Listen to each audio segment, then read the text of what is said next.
ازيكم يا حبايب قلبي؟ عاملين ايه؟ يا رب تكونوا بالف خير.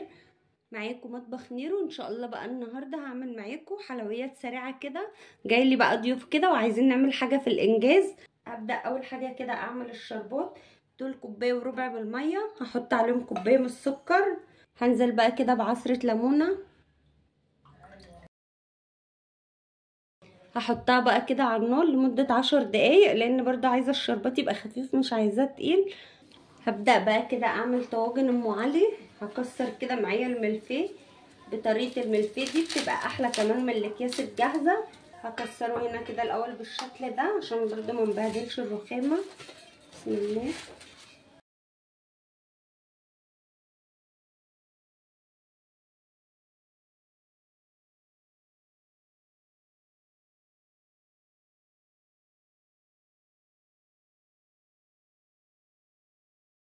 كسرت بقى الملفيه كده بالشكل ده. لو ما عندكوش الملفيه ده يا بنات ما توقفوش نفسكم على حاجة. هاتي كده لفة جلاش وقومي مقطعاها وحطي عليها برضو شوية سمنة وحطها تتحمص كده تحت الشوايه في الفرن البوتاجاز. برضو هيبقى طعمه حلو، بس انا بصراحه عن نفسي بحبه بالملفيه كده احلى حاجه، بيبقى طعمه حلو. النص كيلو بيعمل كده يجي 5 طواجن بالشكل ده اهي. بحط كده 3/4 الطاجن بس ما بملهوش على الاخر، لان طبعا لسه هنحط لبن وهو حجمه هيزيد بيتنفش كده في العمايل. غليت كده كيلو من الحليب، هحط بقى كده 5 معالق من السكر. بسم الله. طبعا حابه تزودي السكر عن كده زودي، حابه تقللي براحتك خالص. انا بالنسبه لي كميه السكر كده مظبوطه. وهحط برضو رشه من الفانيليا. هبدا بقى كده احط اللبن. بسم الله.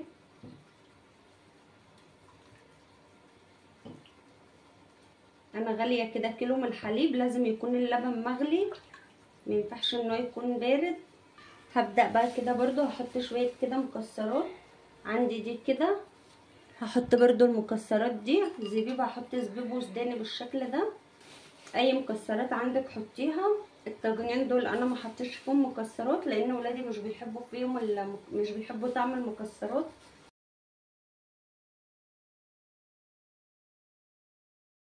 مسيحه كده بقى معلقه من الزبده. هنزل بقى كده بالزبده بالشكل ده على وش الطاجن. لو عندك قشطه برضو حطي بتبقى جميله. حابه تحطي برضو كريم شانتيه حطي، بس انا عايزاها تبقى حاجه سريعه وبسيطه كده. هركنه دلوقتي قبل ما اخلص برضو باقي الحلويات. هعمل بقى كده البسبوسه. هنزل كده بكوبايتين من الزبادي. بسم الله. وانزل برضو كده بمعلقتين من السمنه وابدا اقلب بقى كده. دي اكياس البسبوسه الجاهزه برضو يا بنات، بتبقى سريعه كده مش بتاخد وقت خالص في العميل زي ما انتم شايفين. هقلبها كده مع بعضها. هقعد اقلب بقى كده لحد ما كل الحبيبات تشرب السمنه بالشكل ده. لو عايزه تحطي برضو لبن بدل الزبادي حطي، المتاح عندك حطيه. ممكن برضو نحط كوبايه زبادي وكوبايه ميه. ممكن برضو تحطي كوبايه لبن. حطيت بقى كده نص معلقه من البيكنج باودر. الكيس ده كان فيه شويه صغيرين خالص، هما يجوا نص معلقه. واقلب بقى كده. خلصت كده عجينه البسبوسه اهي. هبدا بقى احطها كده في الصينيه. دي اصغر صينيه في صواني البسبوسه. دهنتها كده دهنه سمنه. هنزل بقى كده بالبسبوسه. بسم الله. هحطهم بقى كده في فرن البوتاجاز. البسبوسه هحطها على اعلى درجه حراره في الرف اللي في النص في الفرن، واسيبها كده لحد ما تستوي لمده تلت ساعه او على حسب ما تستوي معايا. هشغل عليها الفرن من تحت بس، ولما تستوي من تحت اقوم بقى مشغله عليها الشوايه. ام علي برضو هحطها كده تحت الشوايه تاخد لون، لان هي كده كده مش بتاخد تسويه اصلا كتير، يا دوبك بس كده تاخد لون من على الوش. هخلصهم بقى وارجع لكم تاني. كده البسبوسه طلعت اهي من الفرن ما شاء الله اللهم بارك. هبدا بقى كده انزل بالشربات. بسم الله. هحط بقى كده الشربات في كل اطراف البسبوسه. هي هتشرب بقى كل الشربات ده دلوقتي. ودي كده ايه طواجن ام علي. بص ما شاء الله اللهم بارك، وش اللي الطواجن خدته جميل قوي. حطيتها كده تحت الشوايه لمده 10 دقايق لحد ما خدت اللون ده. لو في الشتاء دي تتاكل كده سخنه بتبقى جميله قوي وبتدفي كده وتبقى حلوه في الشتاء. لكن احنا طبعا في الصيف هحطها بقى في التلاجة.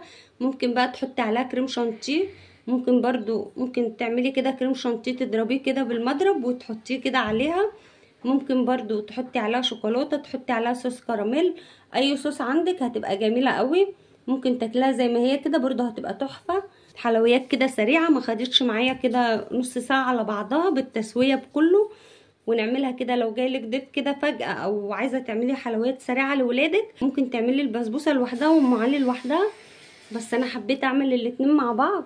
فطبعا دي حاجه ترجع لك تماما. كده بقى خلصت وصفتي النهارده. اتمنى كده يكون فيديو النهارده نال اعجابكم. ولو عجبكم بقى الفيديو ما تنسوش تشتركوا في القناه عشان يوصلكوا كل جديد. اشوفكم بقى على خير في فيديو جديد.